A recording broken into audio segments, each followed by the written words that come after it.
Hello students, आज हम आपका चैप्टर नंबर 3 अंडरस्टैंडिंग क्वाड्रिलेटरल्स पढ़ेंगे। अब बेटा देखो क्वाड्रिलेटरल्स क्या होता है।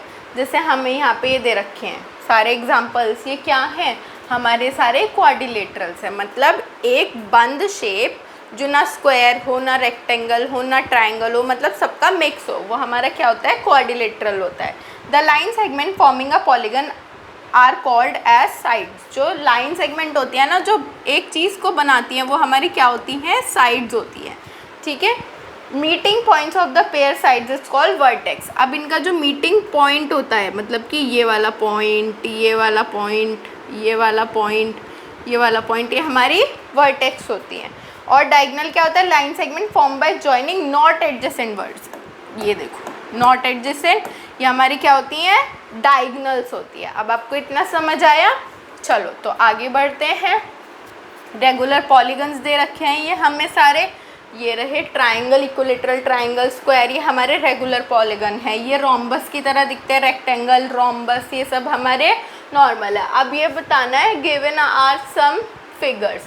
क्लास सिंपल कर्व कौन सी है, सिंपल कर्व कौन सी है, आप फाइंड कर लोगे। सिंपल कर्व ये भी है ना, सिंपल कर्व ये भी है, जिसमें सिर्फ एक ही कर्व आ रहा हो, हमारा सिंपल क्लोज्ड कर्व। अच्छा, अब इन्होंने सिंपल क्लोज्ड कर्व पूछी है, तो ये भी हो सकती है, ये भी हो सकती है, ये भी हो सकती है, पर ये सिंपल नहीं है। पॉलीगन हमारा ये भी हो सकता है ना, और ये भी हो सकता है पॉलीगन। तो आप अपने हिसाब से इसको वो लिख दोगे। What is the regular polygon, state the name of 3 regular polygon, 3 sides. 3 sides का पॉलीगन ट्राइंगल, 4 साइड्स का स्क्वायर, 6 साइड्स का कोई भी एक पॉलीगन बना दो। 6 साइड्स का 1 2 3 4 5 6 पॉलीगन बन गया हमारा।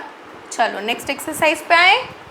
अब इनके कुछ हमारे वो आ जाएंगे एंगल निकालने के लिए। लीनियर पेयर्स के एंगल, मतलब जो लीनियर पेयर्स होते हैं वो सेम होता है। लीनियर पेयर्स हमने पढ़े थे पिछले उसमें। जैसे हमें ये चार्ट दे रखा है, क्वाड्रिलेटरल 4 साइड्स होती हैं, 2 ट्राइंगल होते हैं, इनका सम 180 होता है। सबका ही 180 होता है वैसे तो, पर आपको ये याद करना पड़ेगा चार्ट, उसके अकॉर्डिंग ये हमारी नेक्स्ट एक्सरसाइज होगी। तो चलो देखते हैं। How many diagonal does each of the following have, a convex quadrilateral. अब एक कॉन्वेक्स क्वाड्रिलेटरल ड्रॉ करो, आपकी बुक में भी दे रखा है पीछे, और उसकी साइड्स काउंट करो, या आप खुद से करोगे। How can you say about the angle sum of a convex polygon with number of sides. अब देखो इन्होंने 7 साइड का पॉलीगन बनाने को बोला है। पॉलीगन बनाओ 7 साइड का, मतलब कि 1 2 3 4 5 6 7, मतलब 7 साइड का बनाओ। ये थोड़ा यहाँ से गलत हो गया है, ठीक। और उसके क्या गिनने हैं हमें, साइड्स गिनने की, कितनी साइड्स होते हैं गिन लो और उसको लिख दो। आप find the measure of x, x का मेज़र फाइंड करना है। तो हमने पढ़ा था जो भी लीनियर होते हैं वो सेम होते हैं हमारे, है ना, मतलब कि 50 और 50 सेम होगा। वैसे आप ऐसे भी देख सकते हो 130 + 120 कितना होता है होल, तो 360 होना चाहिए। 130 120 और 50 दे रखा है, प्लस करूँ 0 5 6 7 8 9 10, 0 नीचे 1 कैरी, 1 2 3 300 है। तो अब हमें x निकालना है, ठीक है। 300 है और 360 सम होता है, तो ये क्या हो जाएगा हमारा x 60 डिग्री, क्योंकि 360 सम था तो हमने 60 डिग्री फाइंड कर लिया। ऐसे ही इसमें x फाइंड करोगे आप सब में।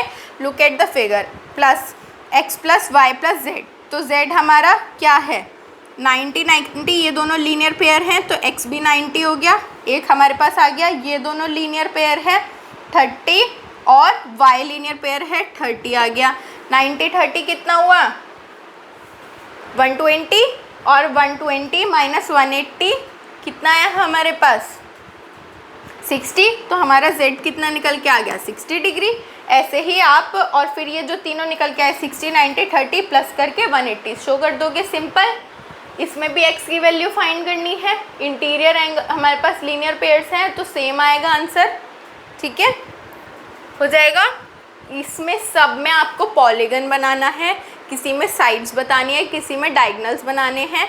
तो मैंने आपको बताया था साइड्स क्या होती है, डायगोनल्स क्या होते हैं, और हमारी वर्टिसेस क्या होती हैं, वो सब आप बनाओगे इक्वल मेजर का और लिखोगे इसको।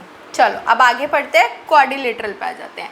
अब 4 side polygon is called a quadrilateral. 4 side का पॉलीगन किसी भी शेप में बना हो 4 साइड का, वो हमारा क्या होता है, क्वाड्रिलेटरल होता है। आप इसमें कुछ और चीज़ें भी ऐड हैं, जैसे हमारा trapezium, a quadrilateral in which one pair of opposite side is parallel, मतलब ये और ये सेम होगी, या तो ये और ये सेम होगी, वो हमारा ट्रिपेजियम होता है। क्वाड्रिलेटरल में चारों अलग, ट्रिपेजियम में 2 सेम होती हैं, ठीक है। आइसोलेसिस ट्रायंगल पता है, तीनों अलग होती हैं। हमारी स्केलिन जिसमें 2 सेम होती हैं, इक्विलेटरल जिसमें तीनों सेम होती हैं। तो चलो नेक्स्ट देखते हैं। काइट दे रखी है, काइट एग्जांपल है हमारी उसकी ट्रिपेजियम की। फिर हमारा पैरेललोग्राम आ जाता है, बस थोड़ा सा टिल्टेड होता है रेक्टेंगल से अलग। तो डायरेक्ट इसकी एक्सरसाइज पे आते हैं हम लोग। 3.3 look at the figure shown in ये, explain how it is a trapezium which of the 2 sides are parallel. अब ये इन्होंने बोला है कि ट्रिपेजियम है, ट्रिपेजियम के 2 साइड्स पैरेलल होती है, तो हमें पता है ये वाली और ये वाली, क्योंकि ये तो बड़ी है और ये थोड़ी छोटी है। अब इन्होंने 100 और 80 दे रखा है, तो 100 और 80 का सम कितना आएगा, 180 है ना, और टोटल भी 180 होता है, तो हमें पता चल गया इससे। Same second question, third question भी सेम। फोर्थ पे आ जाओ। Given parallelogram ABCD complete each statement along with the definition और property used. AD equals to, अब हमें AD इक्वल्स टू बताना है कि हमारा AD इक्वल्स टू कैसे है, ठीक है। तो AD इक्वल्स टू A और D किसके इक्वल होंगे, C और B के, है ना, क्योंकि सामने वाला ही तो सेम होता है। ऐसे ही O और C है तो O और A इक्वल होंगे या O और B इक्वल होंगे, वो आपकी मर्जी है, ठीक। ऐसे ही बाकी सारे आप सॉल्व करोगे। अब इसमें किसकी वैल्यू फाइंड करनी है, Y Z, और ये हमें पता है कितना सम होता है 180, 100 दे रखा है, एक और का निकाल दो, Y का निकाल दो, उससे हमारे X और Z भी निकल के आ जाएंगे, क्योंकि अपोजिट सेम होते हैं हमारे। पूरी एक्सरसाइज सेम है, इसमें हमारी कुछ नहीं करना है, बस सब में क्वाड्रिलेटरल देखते जाना है और उनके वो फाइंड करने हैं। Can a quadrilateral ABCD be a parallelogram if, अब इन्होंने बोला है एक क्वाड्रिलेटरल है, क्या वो पैरेललोग्राम बन सकता है अगर angle D plus angle B 180 हो। तो आप क्या करोगे, पहले पैरेललोग्राम बनाओगे हमारा, हमने पैरेललोग्राम बना लिया हमारा, फिर हम ट्रिपेजियम बनाएंगे, ठीक है।